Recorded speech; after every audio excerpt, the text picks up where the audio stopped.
Mesdames, Messieurs, bonsoir et merci de suivre le débat sur Télé Sahel. Le débat de ce soir qui est consacré à la zone de libre-échange continentale, la ZLEC, dont Niamey est devenue la capitale au cours de ce mois de juin. Justement, du 5 au 12 juin, Niamey a abrité la réunion des négociateurs, suivie de la réunion des hauts fonctionnaires et bientôt, le 14, ce sera le tour des ministres du commerce des pays de l'Union africaine. Pour en parler ce soir, nous avons sur ce plateau 5 invités, à savoir d'abord le représentant de l'Union africaine, M. Prudence Sebaizi, bonsoir. Oui, bonsoir. À côté de lui, le représentant de la CEA, la Commission économique pour l'Afrique, qui est une instance de l'ONU, n'est-ce pas, représenté par M. Guillaume Geroux, bonsoir. Bonsoir. À côté de moi, M. Amadou Karijo, qui est le représentant du ministère du Commerce, bonsoir. Bonsoir. Accompagné du secteur privé, c'est-à-dire la Chambre de commerce qui est représentée par son secrétaire général adjoint, M. Daouda Moussa. Bonsoir. Bonsoir. Et enfin, M. Maman Nouri, représentant du consommateur, donc de la société civile. Bonsoir. Bonsoir.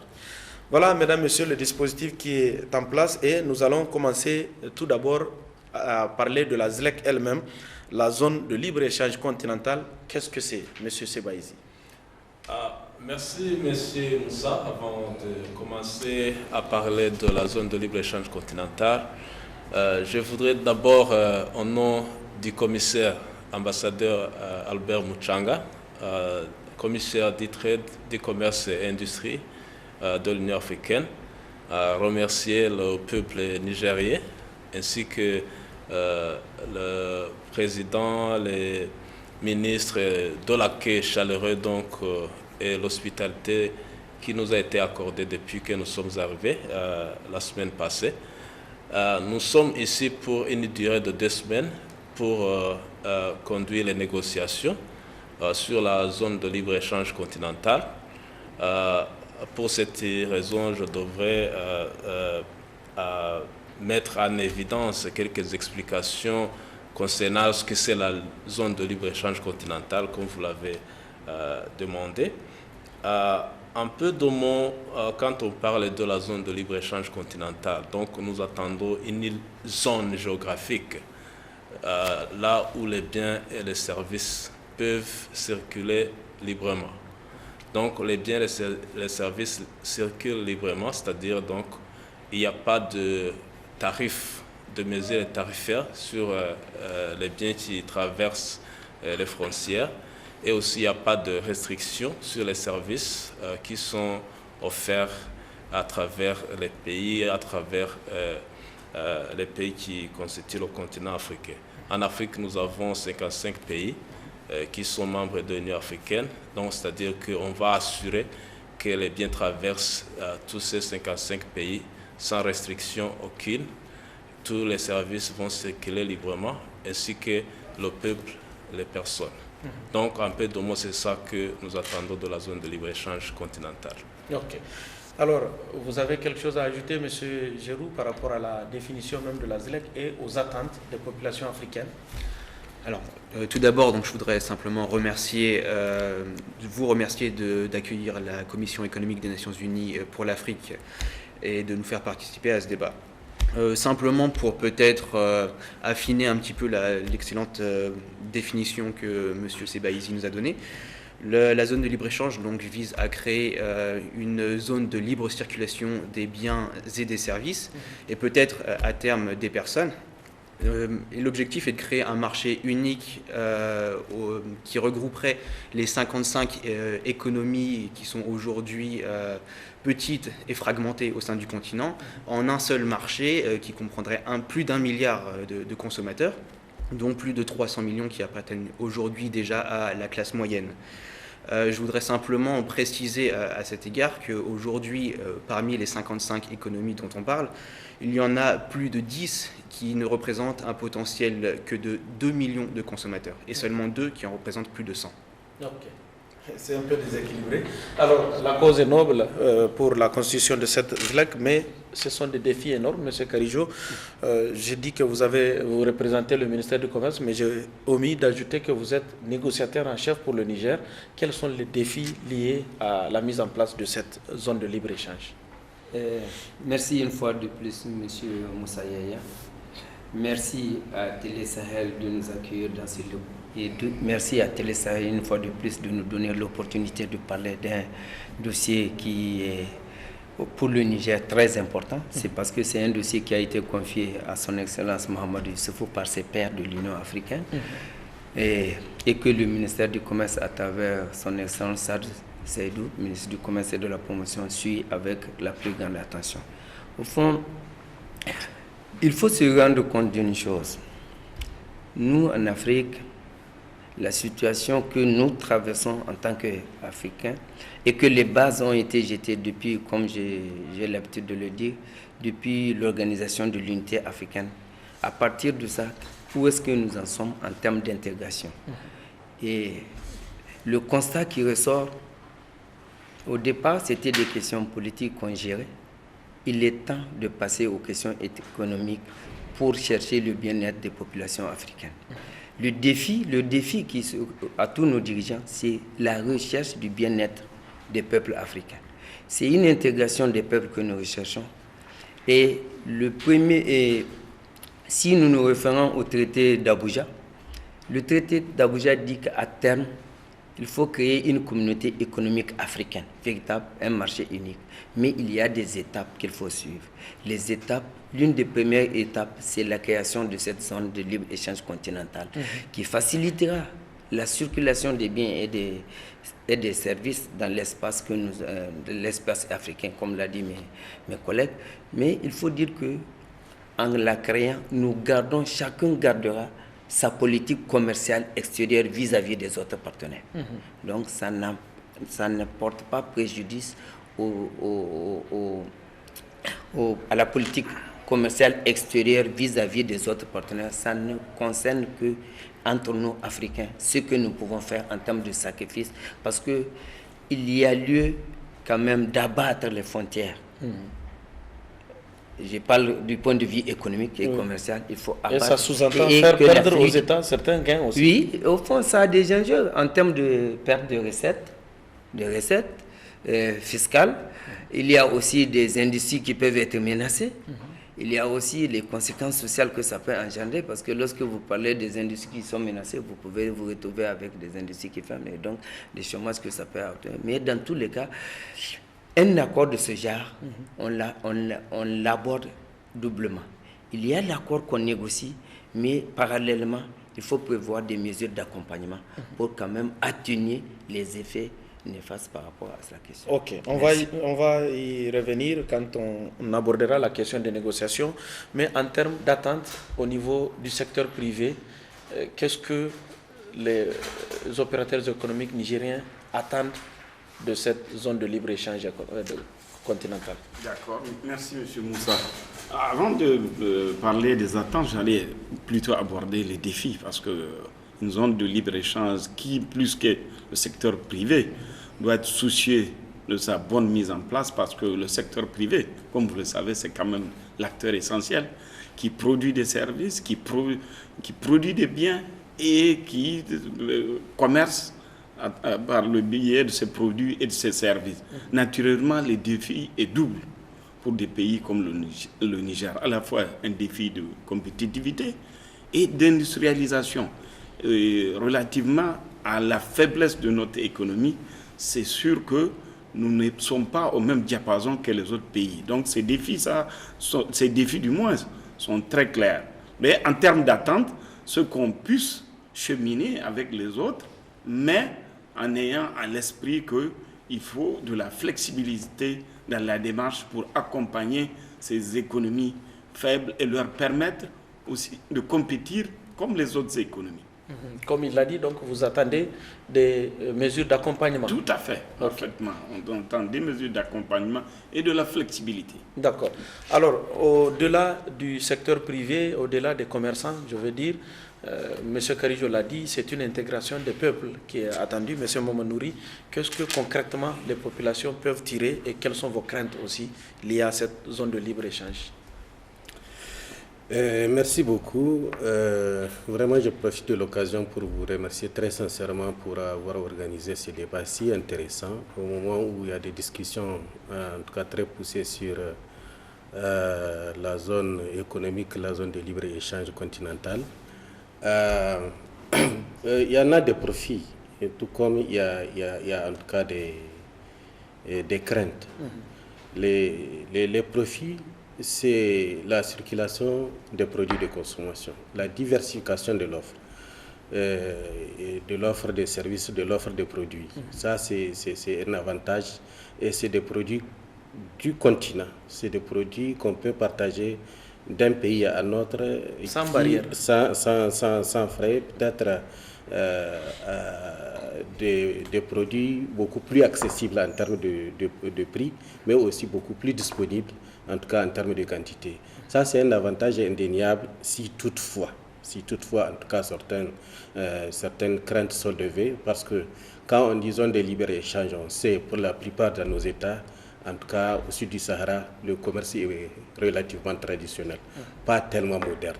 Et étant entendu qu'il est relativement traditionnel, c'est qu'il y a le phénomène, le problème de transport qui se pose, d'un pays à un autre, en tout cas d'une zone à une autre. Donc ça, c'est un grand défi. C'est un grand défi, et quand on parle de transport, il y a ce qu'on appelle les faux frais. Et déjà, en zone CEDEAO, où l'intégration d'une manière ou autre est avancée, en zone IOMOA particulièrement, les faux frais, jusqu'à présent, ça devient un casse-tête. Et les faux frais, on sait qu'ils ont un impact évident sur le prix de revient des produits de consommation. Alors là, c'est un grand défi. À la zone, en tout cas au continent, c'est un grand défi à l'Union africaine. Quand on revient à la taille du continent. Par rapport à la taille du continent. Un produit qui peut coûter peut-être avec la libéralisation de la circulation des produits de consommation en zone Afrique, peut-être qu'il peut coûter 500 francs, qui est vendu peut-être à 1000 francs, venu à 500 francs, il risque de se revoir peut-être autour, peut-être l'effet escompté de diminution de 500 francs, peut-être ça va revenir à 250, et on sait que les faux frais là, les barrières en tout cas qui sont là d'un point à un autre sont des facteurs très sérieux. En plus, il y a la question de la monnaie. C'est vrai, dans des cas d'espèces, en tout cas de commerce intra-régional, dans le cadre de la libéralisation, de commerce relativement moderne, mais ce qu'il ne faut pas nier, il y a toujours ce commerce traditionnel. Le transfert d'argent d'une banque à une autre, jusqu'à présent, à peine peut-être 60%, en tout cas de la population africaine, en tout cas est dans ce système. Or, on sait que dans le commerce traditionnel, les gens se traînent avec de l'argent. Là, la question de la sensibilisation s'impose, la question de la sécurité s'impose, qui est un grand défi, puisque qui dit circuler de l'argent, dit prendre un risque, surtout d'un pays à un autre, d'une zone à une autre, il y a des grands risques. Ça, c'est un aspect. La question des papiers d'identité dans la circulation, dans la zone de libre-échange. Est-ce que c'est le passeport? Est-ce que c'est la carte d'identité? Est-ce que maintenant c'est le passeport CEDEAO pas être accepté dans toute la zone, ou c'est un autre passeport, zone Afrique? Donc c'est aussi un autre défi. C'est aussi un autre défi. Donc il y a beaucoup vraiment de défis qu'on constate pour que cette zone libre-échange profite réellement et aux commerçants et aux consommateurs, et que vraiment ça soit vraiment une zone de libre-échange, une zone économique, et qui va en tout cas inciter le développement de l'Afrique. Ok. Alors, M. Sebaizi, tel que vous l'avez défini, tel que voulu par les chefs d'État, c'est en tout cas une entreprise qui est noble pour le continent, mais vous l'avez suivi, beaucoup de craintes, beaucoup d'attentes, beaucoup de mesures d'accompagnement sont attendues. Qu'est-ce qui est prévu au niveau de l'Union africaine et de ses partenaires? Merci beaucoup encore une fois. Avoir écouté à mes collègues du gouvernement, du secteur privé, de la société civile, je suis sûrement convaincu qu'il y a les bénéfices escomptés pour tout le monde. Bien sûr, il y a aussi les défis. Je peux commencer par les défis du gouvernement. Oui. Donc, le plus grand défi pour le gouvernement, c'est la perte des recettes. Donc, une fois qu'on élimine les mesures tarifaires sur les produits, donc le gouvernement va souffrir la perte des recettes. Exactement. Mais je pense qu'il y aura des mesures à prendre pour compenser cette perte. Et donc il revient au gouvernement d'avoir les mesures, mais toujours on espère qu'avec la perte de recettes et aussi l'augmentation des affaires qui sont créés par la libéralisation du marché, le gouvernement peut gagner plus qu'il n'a perdu de recettes. Ok. Donc, c'est-à-dire, les affaires vont augmenter, il va gagner plus sur les taxes de consommation, tout ça, qui vont compenser la perte des recettes fiscales. Pour le secteur privé, notre collègue a parlé que, bien sûr, ils vont bénéficier d'un grand marché. Donc, c'est-à-dire qu'ils vont bénéficier des économies d'échelle, ils vont vendre plus de produits qu'ils n'ont jamais vendus avant. Aussi, le coût de production va baisser parce que la plupart des matières premières qu'ils utilisent pour leur production viennent de l'extérieur. Et avec le coût de transport, avec les tarifs, les mesures tarifaires, le coût de production est très haut, ce qui fait qu'ils ne sont pas compétitifs une fois qu'ils revendent leurs produits. Donc, avec la zone de libre-échange, on espère que le coût de production va aussi baisser. En fait, comme l'a dit le représentant de la société civile, tous les bénéfices qu'on attend d'une zone de libre-échange reviennent aux consommateurs. Il y aura une diversité de produits et il y aura aussi le rabaissement des prix. Donc, c'est-à-dire que le dernier consommateur, de toutes les façons, va bénéficier.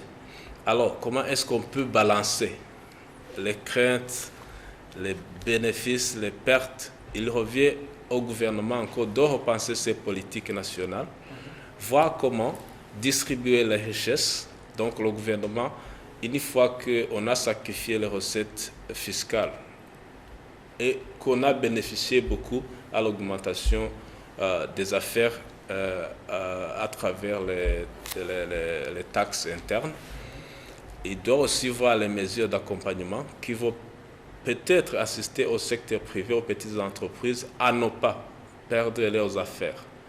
Il doit aussi se rassurer que la régulation des prix, que les opérateurs économiques ne prennent pas avantage du consommateur, parce que des fois, un opérateur économique qui bénéficie, donc lui, il aura toujours tendance à maximiser son profit.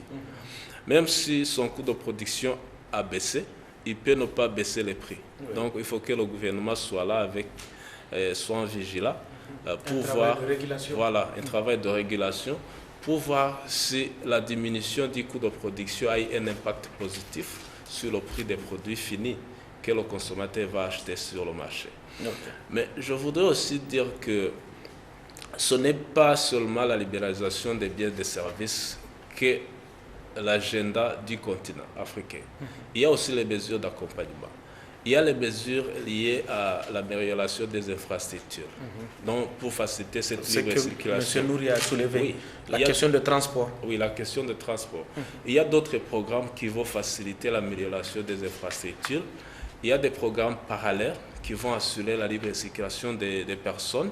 On parle d'ici une année, l'introduction des passeports africains. Donc, pour dire que tout Africain, tout peuple africain, donc sera en mesure de circuler librement, de traverser les frontières sans contrainte aucune. Donc ceci va nous permettre, même s'il y a nécessité de déplacement, disons que une entreprise quelconque n'a pas réussi à maintenir ses affaires dans un pays parce qu'il n'a pas été compétitif, il peut se déplacer. Il peut se déplacer, voir l'endroit où il sera plus compétitif. Okay. Donc, c'est-à-dire qu'il y aura toutes les facilités qui vont nous permettre à surmonter et les défis et les craintes que nous avons après la mise en place de la zone de libre-échange. D'accord. Monsieur Giroux, vous avez aussi entendu toutes ces craintes. Il y a aussi besoin de formation, besoin de sensibilisation. À quel niveau la CEA intervient pour que tout soit harmonisé au niveau du continent? Alors, tout d'abord, au niveau des négociations de la zone de libre-échange, la CEA apporte son appui technique, non seulement aux États membres, mais également aux communautés économiques régionales et à l'Union africaine. Toutes les demandes d'assistance technique qui sont soumises à la CEA sont examinées, mais il est important de comprendre que ces demandes ne sont réalisées que suite à la demande explicite des États membres. Donc la CEA, bien qu'elle apporte de manière ponctuelle des formations spontanées auprès des États membres lors de formations régionales, par exemple, nous en avons organisé une récemment pour les pays francophones africains en matière d'analyse des politiques commerciales. Tout ce qui est aide à la mise en place et au développement de politiques commerciales se fait sur réponse aux demandes des États membres. D'accord. Alors, M. Karijo, vous êtes un négociateur en chef pour le Niger. On vient d'évoquer les gains qui sont escomptés, mais aussi les défis qui se posent. Il y a beaucoup de défis et M. Sebaïzi parlait d'intervention à des moments des gouvernements pour régulariser tout cela. Mais est-ce que c'est ça aussi l'objet des négociations qui se sont tenues ici à Niamey? Je voudrais, avec votre permission, préciser une chose. Les gains, il est attendu de gains, au fond, des gains pour toute l'Afrique. Mais il faut aller lire de façon spécifique par État ce que ça donne en termes de gains. Tout le monde ne sera pas gagnant au départ. Oui. Donc il faut qu'il y ait une lecture beaucoup plus approfondie de cette question de gain et de sa répartition, parce qu'on est dans une course où nous n'avons pas les mêmes conditions pour courir. Les conditions ne sont pas les mêmes pour tout le monde. Ceci étant dit, je voulais dire que même à notre niveau en Afrique, il y a des grands pays et des petits pays. C'est vrai que dans les négociations, on avait adopté ce qu'on appelle les principes directeurs de négociation, qui parle de la flexibilité, comme l'a demandé le SG de la Chambre de commerce, qui parle de géométrie variable, qui parle d'un certain nombre de principes et de traitements spéciaux et différenciés. Au fond, ce que je voulais aboutir, c'est pour dire que ceux qui sont gagnants dès le départ, en tant que grand pays en Afrique, doivent penser aux pays les plus vulnérables, dont leur économie est à précarité. Donc, il s'agit de voir en Afrique, entre nous, comment on le demande dans le cadre des négociations internationales ailleurs, que lorsqu'on, par exemple, le problème a été posé dans le cadre des négociations de l'APE, que les pays africains ont dit non, nous sommes d'accord de négocier avec vous, mais il y a quelque chose pour nous permettre d'être avec vous. Il faut prévoir un programme et c'est qu'on a prévu un programme. Donc ici aussi, il faut que les pays, les grands pays africains, réellement se rendent compte reconnaissent qu'ils doivent faire quelque chose, un geste, des gestes aux petits pays et aux pays à économie précaire. Ok, c'est tout ça qui est dans les négociations que vous tenez. Tout ça, ça fait partie. Et comme il faut aller plus loin, on ne peut pas faire de l'intégration sans les infrastructures liées au commerce. C'est un grand programme que l'Union africaine a et qui se base déjà sur ce que je disais au début. L'OIA avait posé les routes par exemple la route transsaharienne. Oui. Donc il faut qu'il y ait des autoroutes du commerce en Afrique. Il faut qu'il y ait des chemins de fer. Et il faut que, en termes de desserte, de transport aérien, il faut que l'Afrique s'affirme. On n'a pas besoin d'aller d'un pays africain à un autre. Il faut passer par l'Europe pour aller région. Non. Il faut qu'on fasse l'effort d'ouvrir notre ciel à nos propres avions. Ce ne sont pas des avions venus d'ailleurs, c'est nos propres avions. Il faut qu'on faciliter le mouvement d'abord, premièrement, comme il l'a demandé, des hommes d'affaires et des femmes d'affaires, et plus tard le mouvement des personnes. Parce que dans la phase actuelle des négociations, nous avons deux thèmes et deux questions clés. Le commerce des marchandises et le commerce des services. Okay. Les autres aspects, comme par exemple le mouvement des personnes et d'autres questions comme la politique de la concurrence, la propriété intellectuelle, sera encore visité dans le cadre d'une deuxième phase de négociation. Voilà, les négociations vont se poursuivre. Mais en attendant, est-ce que le secteur privé et la société civile, vous êtes réellement impliqués dans ces négociations? Ça, c'est ça la grande question. Et notre grande appréhension, c'est même celle-là. Parce que ce qu'il faut dire, le secteur privé, non pas parce qu'il est frileux, non parce qu'il veut s'impliquer harmonieusement dans ce processus-là. Comme le secteur privé l'a fait au sein de l'UEMOA, Et pour vous dire que la plupart des mesures ont été prises au Niger et le secteur privé s'y est complètement adhéré. Mais le préalable est qu'il soit informé, sensibilisé et impliqué dans la mise en œuvre de ce processus. Il ne faut pas qu'il ait l'impression d'être un attelage qui ne tient pas la route. Et c'est ça la crainte de nos opérateurs économiques. Oui, aujourd'hui, sans vous couper, aujourd'hui le président de la République qui est mandaté pour mener les négociations jusqu'à la fin de cette année, il a invité tous les représentants des autres pays à Niamey pour poursuivre les négociations. Mais est-ce que vous, en tant qu'acteur du secteur privé, vous êtes impliqué dans ces négociations? Tout à fait. Pour un début, le processus est enclenché et le secteur privé est bien intégré à travers ses représentants. Mais au-delà des représentants du secteur privé, ce qu'il faut aller sur le terrain. Vous savez, la particularité de notre pays, on a quand même un secteur privé essentiellement non alphabétisé. Ça, il faut en tenir compte aussi des méthodes d'information, de sensibilisation, et pour que cette sensibilisation puisse accéder au plus large public. Ça, c'est extrêmement important. Déjà, la première approche qui est abordée à travers les groupes thématiques, nous, on les salue, mais il faudrait qu'on aille plus loin avant qu'on mette en œuvre tout ce processus-là. Et c'est généralement les inquiétudes du secteur privé, parce que tout à l'heure, je vous parlais du défi de la compétitivité. La compétitivité, c'est un aspect extrêmement important et global qui fait que dans une zone de libre-échange, si vous n'êtes pas compétitif, en fait, vous devenez qu'un consommateur. Mais notre pays a besoin d'être présent sur ce marché, de commercer, d'échanger avec les autres. D'égal, tout à fait. Mais faudrait-il créer les conditions nécessaires, les réformes nécessaires pour préparer notre secteur privé. Ok. Maman Nouri, est-ce que réellement le consommateur nigérien, je peux dire la société civile, est impliquée dans ces négociations qui ont cours à Niamey? Bon, impliqué totalement non. Et le schéma du type de négociation qu'ils ont pris, c'est presque le schéma de l'OMC. Le schéma de l'OMC, c'est les États qui négocient. Et les États, dans la délégation, il n'y a pas, malheureusement, et le secteur privé et la société civile. Or, je crois que c'était ça peut-être, si je peux dire, si c'est une erreur.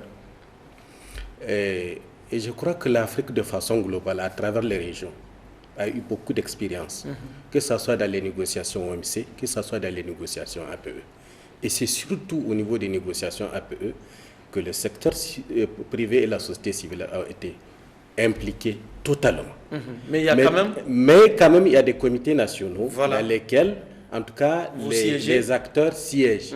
Les acteurs siègent pour donner leur avis. Et qui sont pris en compte certainement par le négociateur national. Qui ne sont pas forcément, puisqu'il s'agit des négociations. C'est des négociations qui se font entre les États. Peut-être à la limite, maintenant c'est le cadre qui est négocié. Maintenant, en tout cas, probablement il y a l'offre de chaque pays. Que peut-être à ce niveau, peut-être c'est le secteur privé qui est concerné. Mais il y a aussi d'autres facteurs tels que la question des droits de l'homme dans les questions de commerce mondial, dans les questions de commerce intra-régional, qui ne sont pas du tout pris en compte, puisque c'est un aspect fondamental. Parce que quelque part, on oublie quand on fait le commerce, il y a la question des consommateurs, des usagers, des services et des produits de consommation. Qui ont des droits. Et je crois que dans ce processus, cet aspect-là semble être occulté, même s'il n'est pas totalement pris en compte, mais quand même, on sent que, en tout cas dans le système de négociation qui est fait actuellement, en tout cas, il n'y en a pas. Oui, maintenant, ce qui est encore un peu... moi, je l'ai demandé, mais j'ai dit, même pour l'invitation à l'ouverture, on n'est pas... Vous y serez. Le temps de passer la parole à M. Giroud de la CEA qui veut rebondir par rapport à cette question de l'implication du secteur privé et de la société civile, n'est-ce pas? Alors, pas exactement. Donc, je voudrais faire écho aux propos qu'on a entendus sur le plateau, notamment de M. Karidjo et de M. Seibaïzi, et dans une certaine mesure aux propos de M. Nouri. Concernant les bénéfices et les défis, on a parlé donc des pertes de recettes douanières. C'est une crainte légitime. Je peux l'entendre parce que dans beaucoup de nos pays africains, les recettes douanières représentent une part importante du budget national. Mais il faut néanmoins préciser que les échanges intra-africains sont faibles. Ils représentent aujourd'hui entre 12 et 15% du commerce extérieur de nos pays. Et à cet égard, les pertes de recettes qui pourraient être engendrées par le démantèlement tarifaire seront faibles également. Donc c'est un problème on peut minimiser un peu. C'est un problème effectivement qu'il faut nuancer. Par ailleurs, comme le disait M. Sebaïzi, à moyen terme, l'augmentation de la consommation intérieure compensera largement les pertes tarifaires. Les études sont faites? Les études ont été faites, effectivement. Ok. Par ailleurs, à plus long terme, encore une fois, l'ouverture de nos marchés attirera probablement des investisseurs. Et à cet égard, il est important de s'assurer qu'en parallèle du démantèlement tarifaire et de l'ouverture des services, il est important d'améliorer le climat des affaires dans nos pays.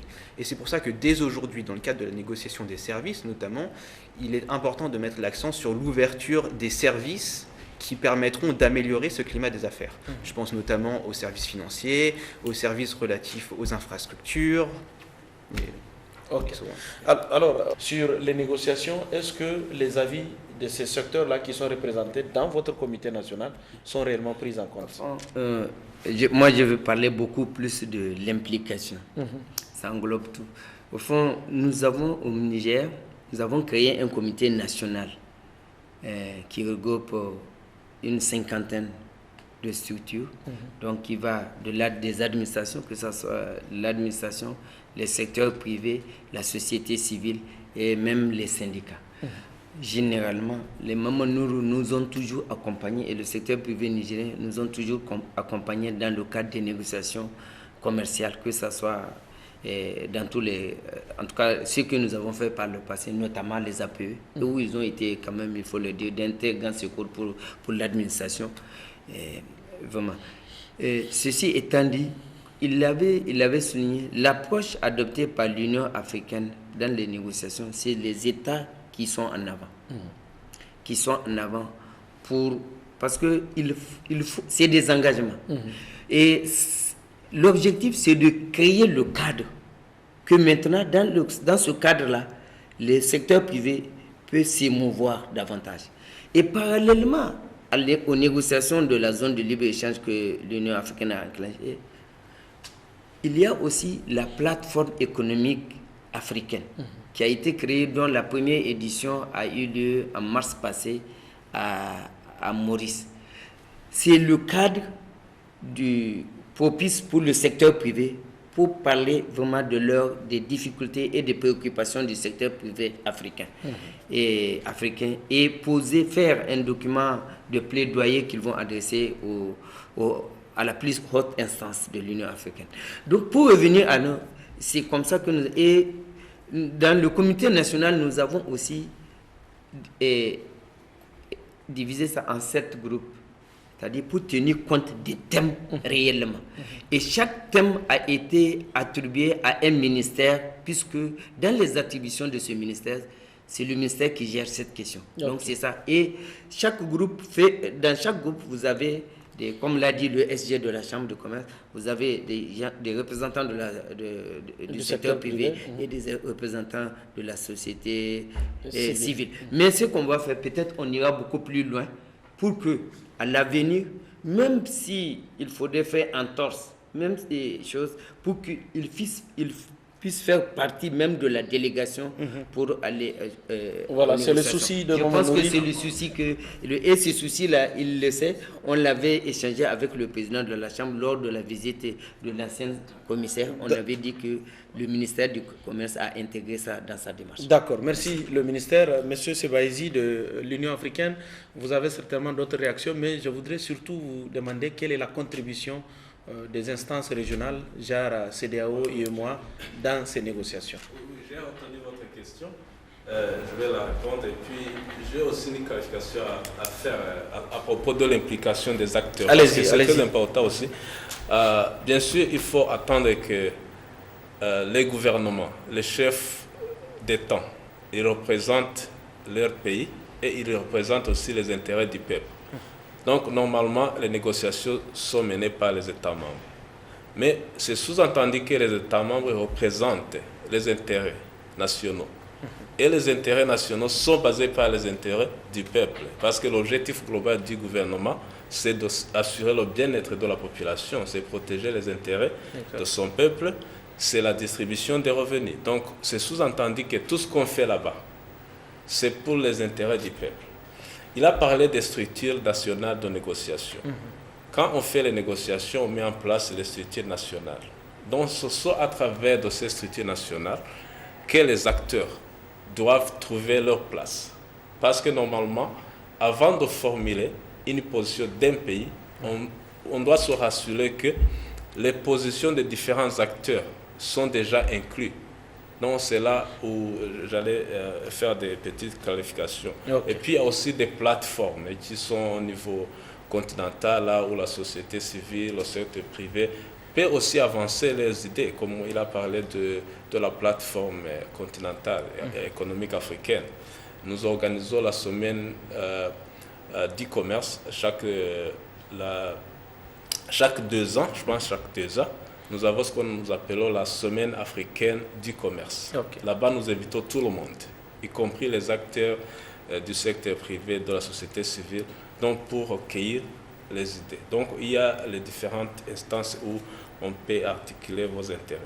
Alors, revenant à votre question du rôle des communautés économiques régionales, je peux diviser leur rôle en 3 parties. Les communautés économiques régionales sont déjà instituées au niveau des régions, donc c'est-à-dire qu'ils sont aussi en contact avec les États membres, leurs États membres. Donc, ils peuvent jouer le rôle de renforcement des capacités de ces États membres à bien mener les négociations. Donc, ils peuvent organiser des formations, tout ça.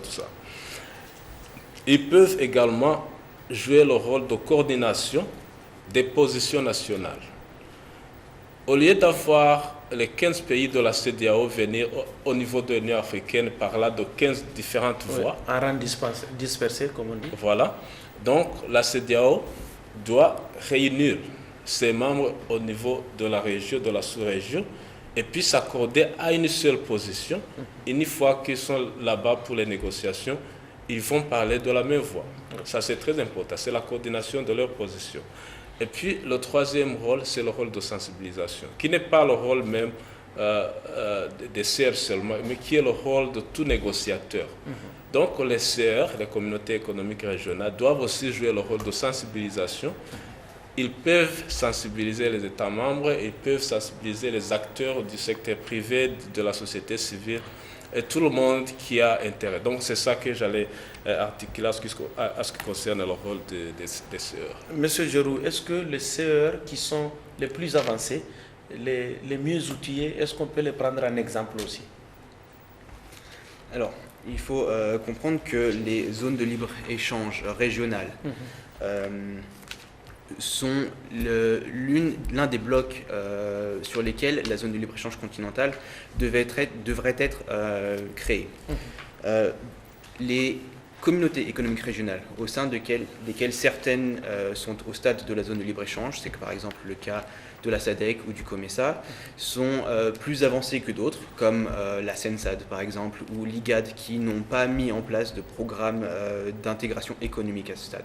Néanmoins, la CEDEAO ou la communauté est-africaine sont à un stade beaucoup plus avancé. Et pour ces communautés économiques régionales qui sont déjà au stade de l'union douanière, il est véritablement important de coordonner leurs positions pour ne pas dénaturer le tarif extérieur commun qui leur sont applicables à tous dans le cadre des négociations. Il est prévu par les négociateurs que certains produits sensibles pourraient être exclus du cadre des négociations. Les modalités d'exclusion sont encore à définir. Mais pour les unions douanières, il est véritablement important de s'assurer que ces produits qui seront exclus, et donc pour lesquels un tarif douanier sera toujours applicable, ne soient pas disharmonieux par rapport aux autres pays de la région. Ce qui est un petit peu moins importants pour les zones de libre-échange dans lesquelles il n'y a pas de coordination au niveau du tarif douanier. D'accord. Je reviens à vous, M. Sebaïzi. Oui, M. Karijo, juste un instant pour parler du rôle du président de la République, le chef de l'État, Issoufou Mahamadou, qui est désigné par ses pairs pour conduire ces négociations. Est-ce qu'au rythme où vont les choses actuellement, est-ce qu'il peut réussir à déposer l'accord d'ici janvier 2018? La réponse est simple, c'est oui, parce que d'abord, il y a l'engagement et la volonté politique de haut niveau. Le chef d'État du Niger a été désigné pour piloter le processus de négociation et lui-même, il est convaincu, et nous l'avons vu ici, quand nous sommes arrivés, nous avons vu que cet engagement politique de haut niveau est déjà transmis. Ça s'est répercuté au niveau du gouvernement? Un peu partout au niveau du gouvernement. Donc, pour nous, nous sommes vraiment optimistes et nous sommes aussi très heureux parce que ce n'est pas maintenant la tâche de la Commission, mais c'est la tâche des États membres parce que le processus est mené par les États membres. Donc, je peux dire vraiment que c'est une valeur ajoutée à la réussite de ce processus. Étant donné que les États membres eux-mêmes ont pris en charge le processus. Ok. Monsieur Karijo, vous avez une réaction avant de parler de la place de l'Afrique dans le monde? Oui, non, au fond, je vais réagir sur ça. Et, au fond, pour ajouter à ce qu'a dit M. Prudence concernant le rôle du chef de l'État, au fond, il suit quotidiennement l'état d'avancement de nos travaux lors de la semaine passée. Quotidiennement, il suit. C'est pour montrer au fond à l'importance que lui-même accorde au dossier. C'est quelque chose qu'il est convaincu de la portée en termes de bénéfices pour toute l'Afrique, parce qu'il réfléchit, selon ce que j'ai constaté lors de l'Alliance, son apport c'était le bénéfice d'abord pour l'Afrique. Il ne met pas seulement son pays en avant, non, c'est le bénéfice pour toute l'Afrique. Donc il a conscience que ça apporte et il a conscience que la place de l'Afrique dans le concert des nations, comme on le dit, ne peut se faire davantage que par la création de cette zone de libre-échange continentale. Okay. Et il est l'avocat de cette question dans toutes les instances internationales. Donc, sur ce plan, on n'a pas de doute de la réussite. Mais pour revenir un peu sur la question que vous avez posée à mes deux collègues, je voulais dire qu'au fond, dans les 12 principes directeurs de négociation qui ont été définis, la préservation des acquis au niveau de l'intégration des CER vient en 3e position. C'est pour dire que dans ce processus engagé, la place des CER a été reconnue comme étant une place noble, capitale et voire même le pilier de la construction de la zone de libre-échange continentale. Merci. Ok. Alors, un dernier aspect qu'on va évoquer, c'est la place de l'Afrique dans le monde. Mais avant tout, la différence entre la ZLEC et les zones de libre-échange qu'on a constatées par le passé, en tout cas qui n'ont pas eu bonne presse. Est-ce que la ZLEC est différente de tout ce qu'on a vu par le passé? Oui. Ce sont les questions un peu difficiles, mais qu'on va essayer de répondre. D'abord, la place de l'Afrique dans le monde, et puis je vais revenir à la deuxième question, qui concerne la différence entre la ZLEC et les autres zones de libre-échange qu'on a dans le monde. Je pense que la place de l'Afrique dans le monde, depuis les années, n'a pas été satisfaisante. Parce que l'Afrique se voit par le reste du monde comme intérêt, là où on joue leur politique. On ne prend pas l'Afrique comme un acteur politique. On le voit pourtant comme intérêt. C'est pourquoi vous voyez que tout le monde a ses intérêts en Afrique. Oui. Vous voyez, la Chine vient, les États-Unis viennent, l'Union européenne vient. Donc, c'est-à-dire qu'on voit l'Afrique comme intérêt. Et chacun a son sommet avec l'Afrique. Voilà. Ça, c'est très dangereux.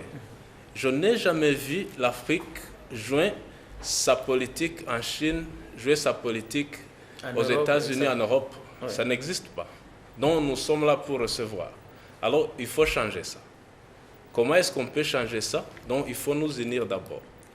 Deuxièmement, sur le côté statistique, le commerce de l'Afrique intra-africain, c'est très bas comparativement aux autres commerces, aux statistiques des autres continents. Aujourd'hui, on est peut-être en 17% dans le commerce intra-africain, alors qu'en Europe, on est plus de 60%, en Amérique, on est plus de 40%, en Asie, on est plus de 50%. Donc, c'est-à-dire qu'il y a un problème qu'on doit résoudre. Qu'on se remette à commercer entre nous d'abord. Voilà. Notre place, vraiment, n'est pas la meilleure, donc il faut améliorer. Il y a les mesures qu'on doit prendre pour améliorer. Je pense que mes collègues vont complémenter. Mais je vais aussi dire de la différence que la zone de libre-échange continentale a à propos des autres zones de libre-échange. Je dis que la zone de libre-échange continentale est négociée dans un cadre institutionnel qui est déjà établi. Nous avons une entité politique intergouvernementale qu'est l'Union africaine, qui date de 1963. Donc ça, c'est grand chose.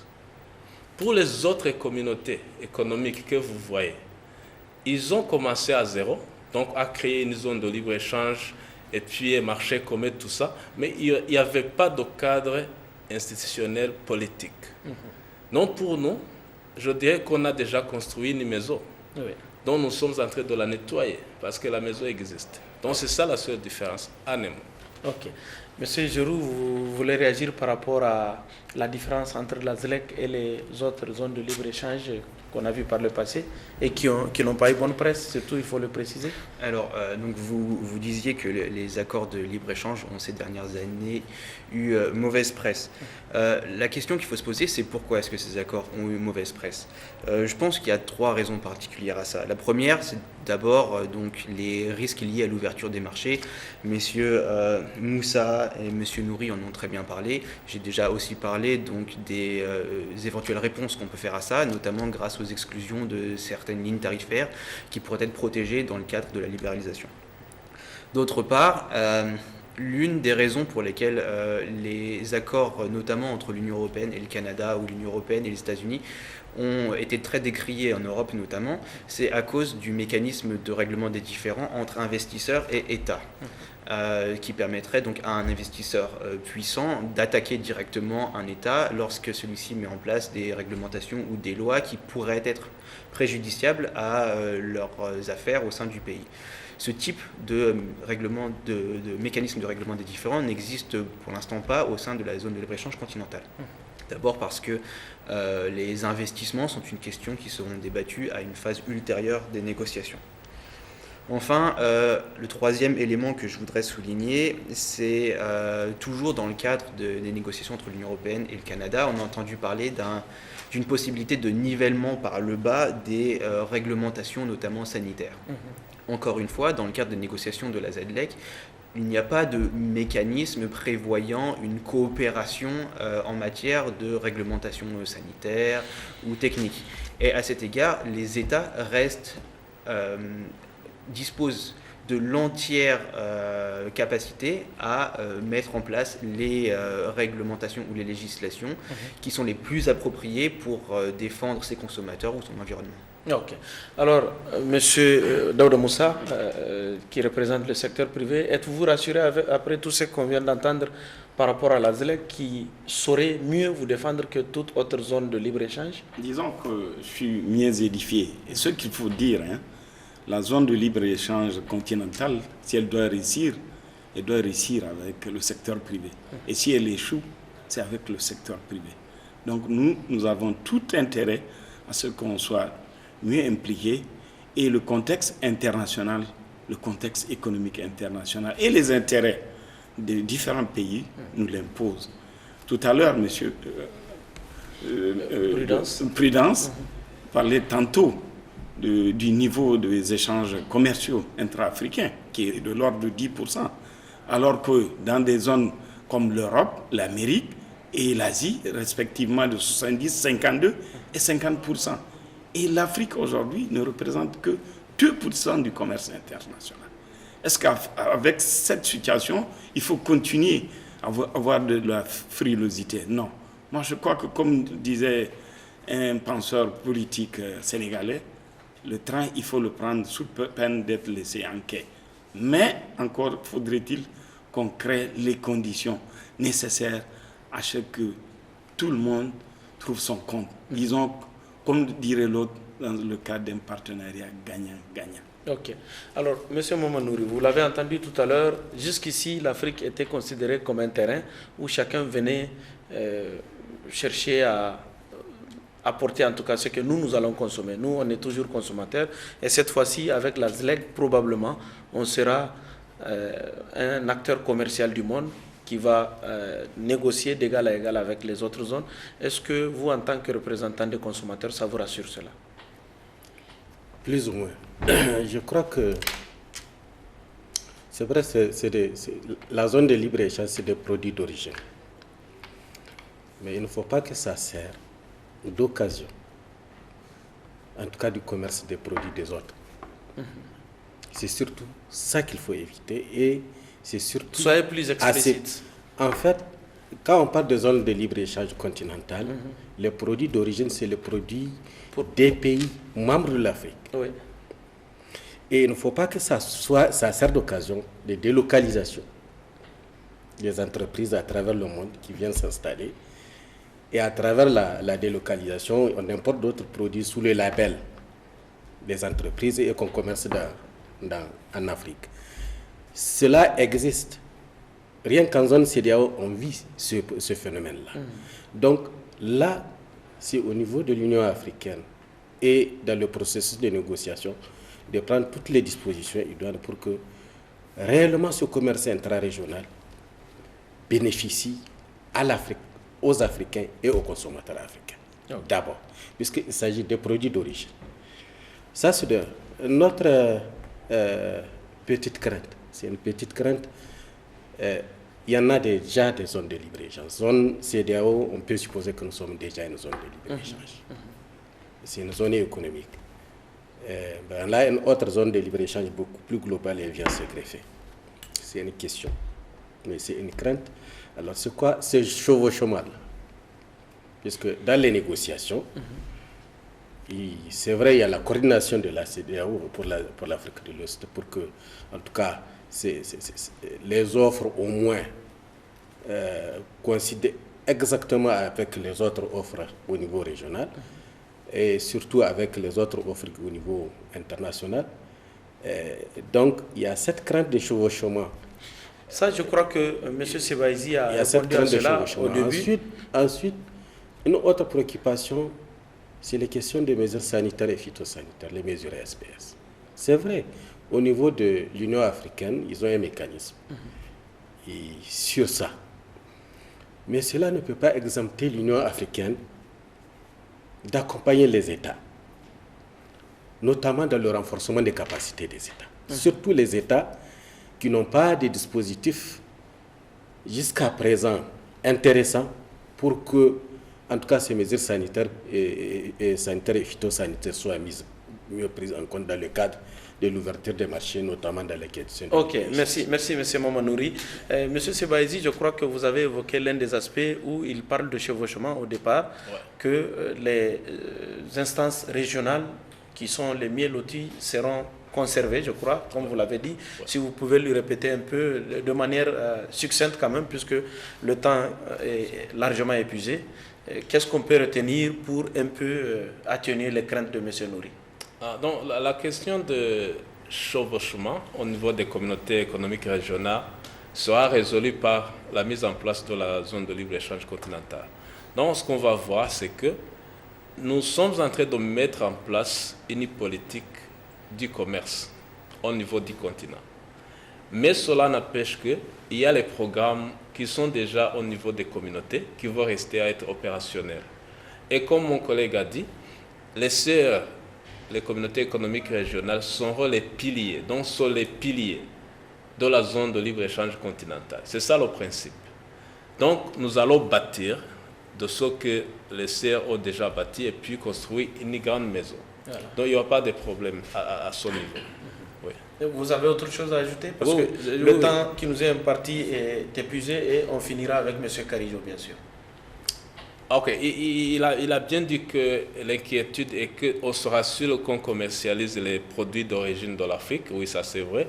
Je voudrais juste lui assurer que l'un des éléments très importants de l'accord mettant en place la zone de libre-échange continentale, c'est la mise en place des règles d'origine qui sont vraiment bien construites, de sorte qu'on va protéger le marché africain contre les produits de l'extérieur, mais plutôt encourager la commercialisation des produits qui sont produits au niveau du continent, et puis la promotion, oui, des chaînes de valeur, donc qui vont nous mener à l'industrialisation.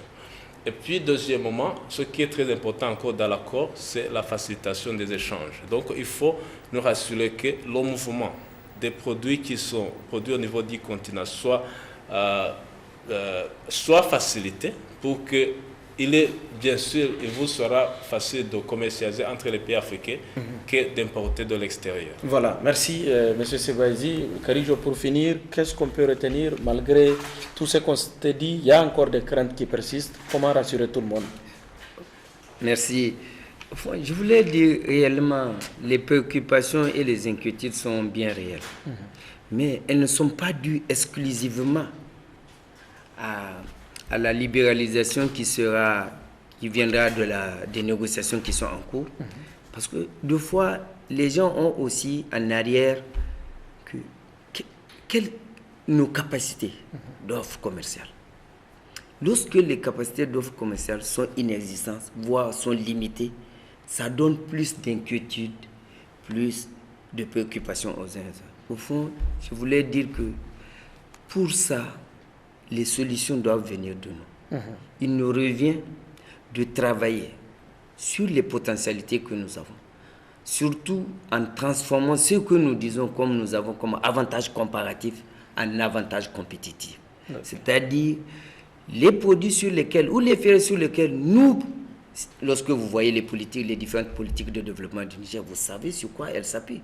Il faut qu'on travaille sur ça. Que ça soit réellement des véritables politiques sectorielles qui vont ensuite en travaillant sur ces maillons, notamment pour nous dans le domaine du bétail, de la viande, notamment dans le domaine de l'oignon, dans d'autres potentialités qui sont demandées et que nous avons la capacité de produire, mais effectivement que non. Et enfin, je voulais dire aussi que dans les négociations en cours, il est prévu effectivement un désarmement tarifaire à un niveau, mais aussi ça sera limité par ce que nous considérons comme étant des produits sensibles, que nous allons, dans l'accord, dans le futur accord, il y aura une clause de rendez-vous pour dire que pour le moment, on ne touchera pas à ça jusqu'à un certain temps. Et aussi, il y a des produits d'exclusion. Okay. Oui. Des produits sur lesquels on ne va pas faire d'ouverture. L'accord ne s'appliquera pas. En tout cas. Voilà, merci M. Karijo, merci à tous d'être venus. On n'a qu'une heure de débat et il faut retenir globalement que cette zone de libre-échange sera bénéfique pour tout le continent, pour tous les pays membres, pour toutes les populations, mais à chaque pays aussi de devenir compétitif pour tirer son épingle du jeu. Voilà, mesdames, messieurs, merci de nous avoir suivis. Excellente soirée en compagnie de nos programmes.